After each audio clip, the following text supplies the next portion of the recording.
Hey y'all, welcome back to the channel. Let's go build something cool.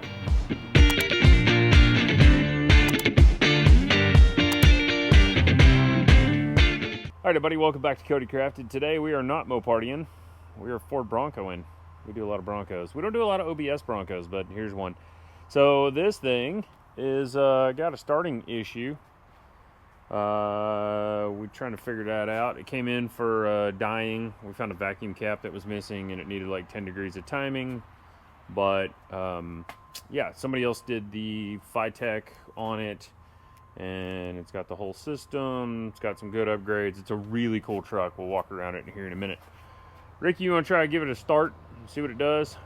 I'll show you guys how this is starting, even with the battery charger on it.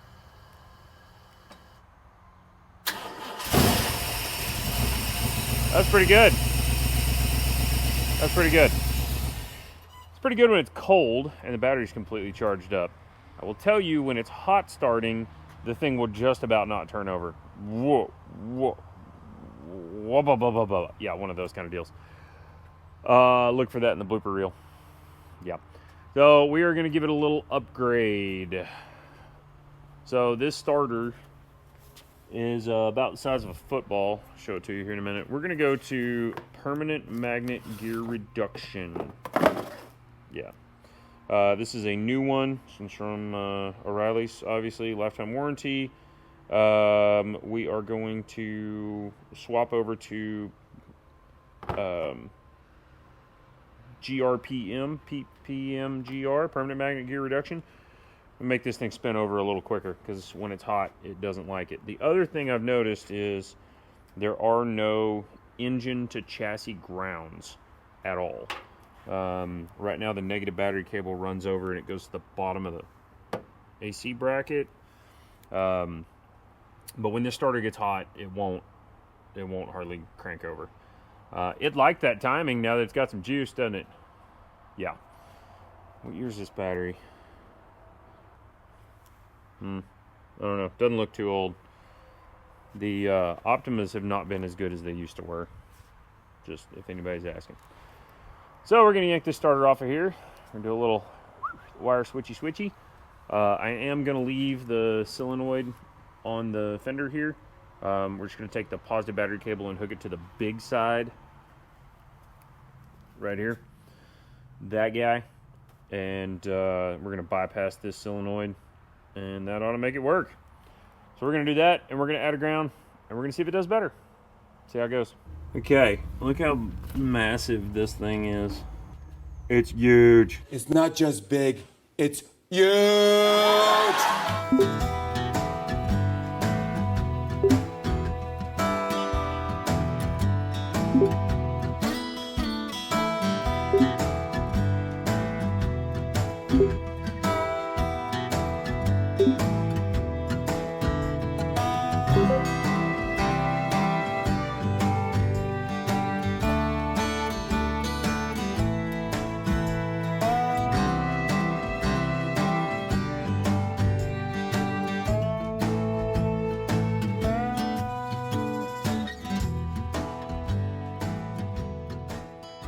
Alright, well, there's a size 12 for comparison.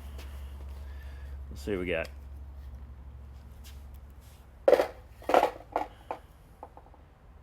£16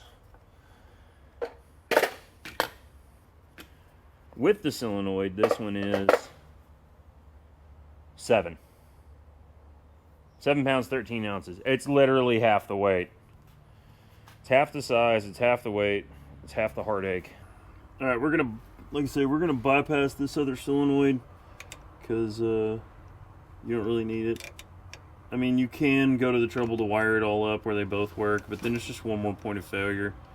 So I don't know that on a vehicle where the guy's not, like if it was mine, I would probably run both solenoids because I would know what to look for. And I would know in the field if one failed, I could bypass to the other. Wouldn't you agree? You think so? Jump in comments. Tell me if you think I'm right. So what I'm going to do is I'm just going to bypass this one, and then that way the starter still tells this thing to wake up. Or the regular solenoid tells this thing to wake up. and get to work.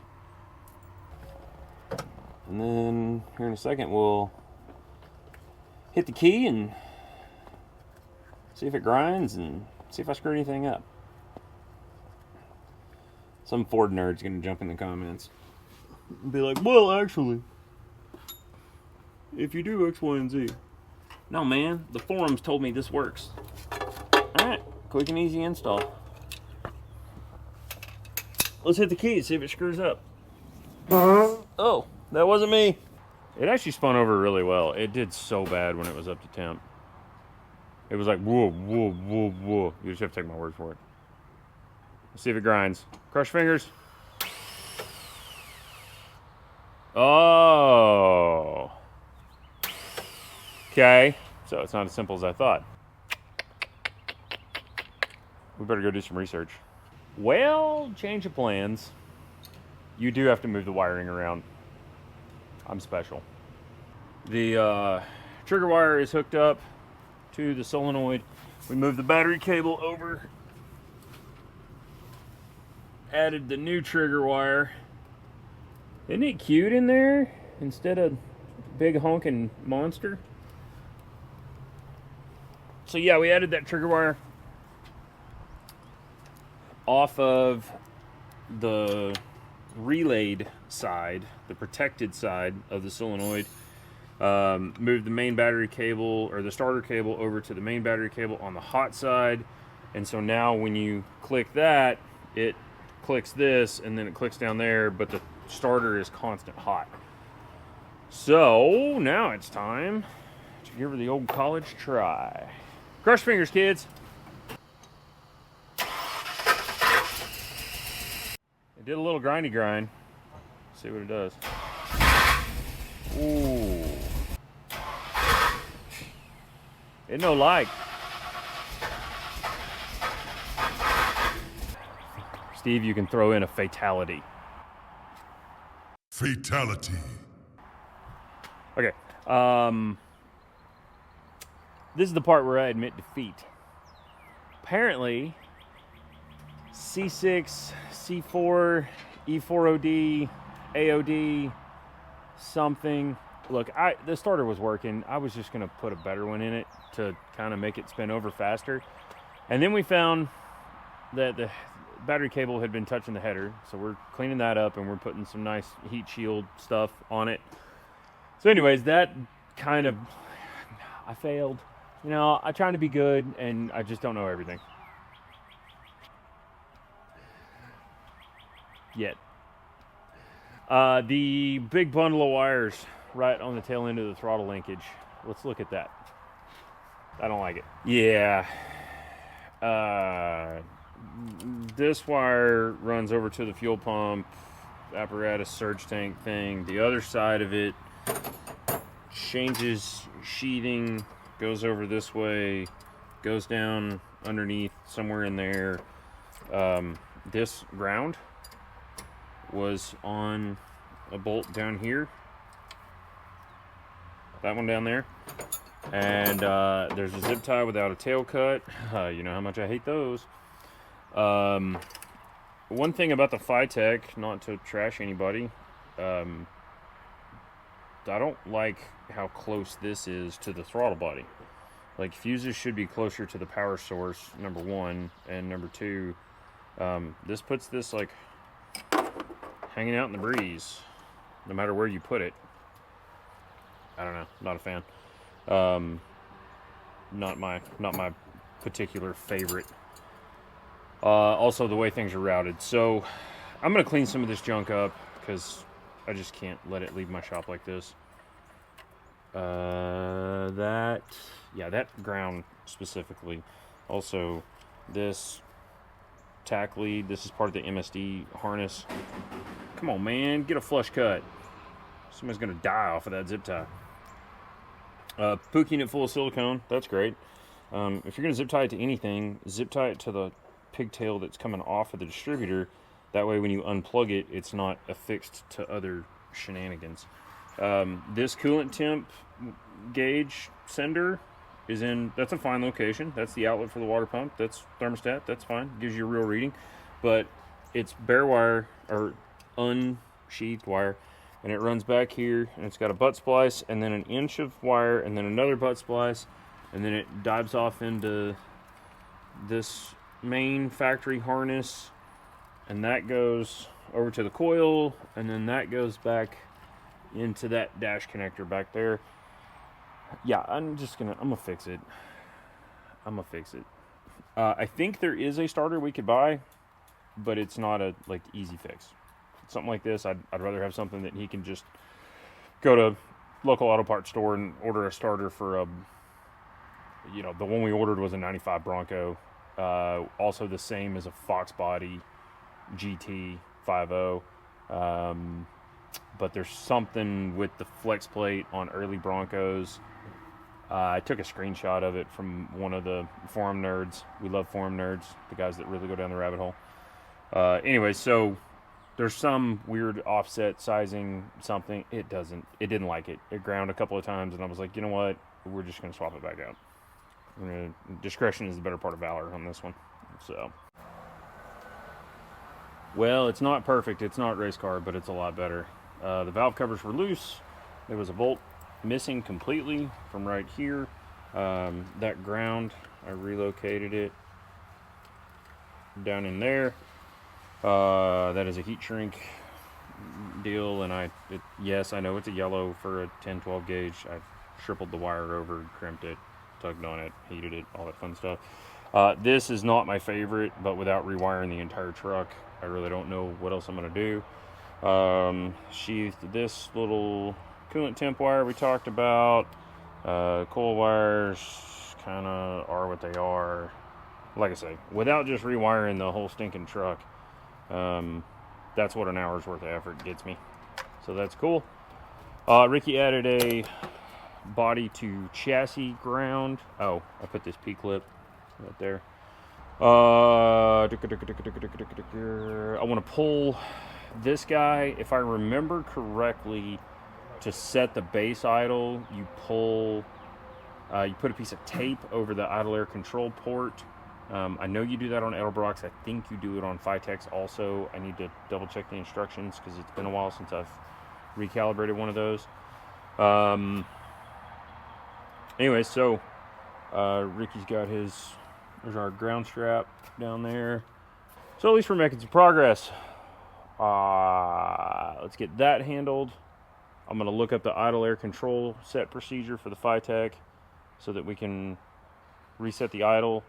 And then this kickdown, when you go to full throttle, it barely touches right here at the stop for the cable, which means you don't have a downshift function. I don't know if that was done for some particular reason, but it's going to make it really not want to shift very well. So we're going to, I'm going to verify what transmission this is. It's probably a C4. But I'm going to verify the proper adjustment for that, because personally, I like passing gear. Ricky went old school and hut pepperoni, hand-tossed. Didn't even have to read a book for that one. Nice. Alright, so this is a low-car kickdown cable, or some variation thereof. Actually, I think it says low-car on there. Yep. Alright, so Ricky's going to go to full throttle. And we want this that's got slack in it. We want this as tight as possible.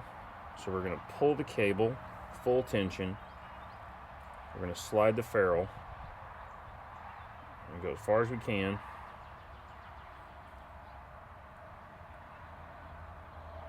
And we're going to lock it down right there. Okay?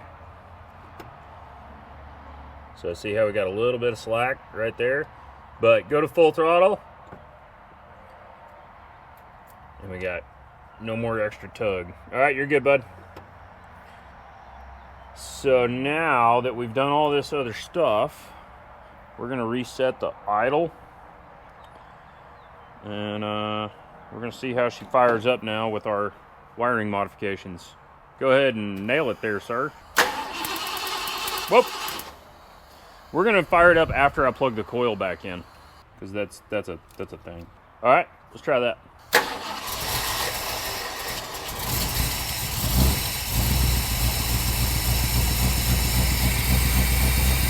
All right, plug the dash in.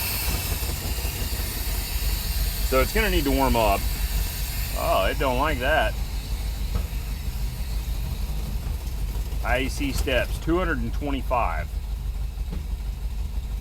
We want that between 3 and 10. So, yeah, so let's check the timing. You hear the idle air control motor slowing down? That sucking sound that some of you in the comments are just gonna say, well, that's a Ford sucking. I don't care, I work on everything.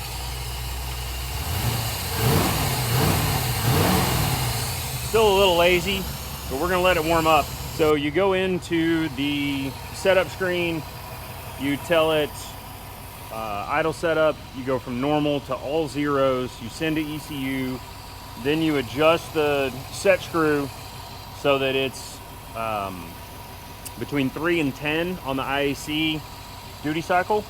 I guess duty cycle is the number. And so we bumped the idle down. For some reason it was also set up as a 355 cubic inch motor, which it is not, to my knowledge. It's got a Performer 289 intake on it, so I'm betting this thing's a 302. So I adjusted that. It also said it had a level 2 to level 4 adjustment on the camshaft, and it was a number 2, but I can tell by the way this thing idles, it ain't got no level 2 camshaft in it. So I set that down to 1 and give it a little. Oh yeah, this thing did not run like that before. I mean, it's been a year since I've driven it, but that's much better. I'll take it on the loop and we'll report back. Well, she's a whole lot better than she was. We're actually passing people. Staying cool.